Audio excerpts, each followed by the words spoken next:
9 मई के मुकदमात में बानी PTI और दीगर की जमानत में तौसी। सिदात दहशतगर्दी अदालत ने अबूरी जमानतों में 29 जून तक तौसी कर दी है। लाहौर में मुकदमे का रिकॉर्ड पेश ना करने पर अदालत का प्रोसिक्यूशन पर इजहार बरहमी। अपडेट करें आपको इस हवाले से। अदालत का आइंदा समाअत पर मुलजमान से तफ्तीश करके रिपोर्ट पेश करने का हुक्म। मजीद जान लेते हैं अब्दुल रहमान से। जी अब्दुल रहमान, आगाह कीजिएगा।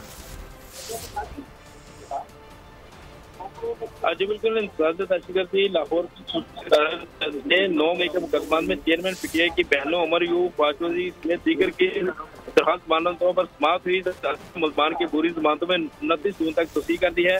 प्रोसिक्यूशन की जानिब से मुकदमे का रिकॉर्ड पेश न करने पर अदालत ने प्रोसिक्यूशन पर सख्त इजहार बरहमी करते हुए आइंदा समाअत पर मुलजमान से तफ्तीश करके रिपोर्ट अदालत पेश करने के अहकाम दे दिए हैं। अदालत ने ये भी रिमार्क दिया कि प्रोसिक्यूशन मुलजमान को सामने तफ्तीश करने का कोई तरीकाकार तय करे।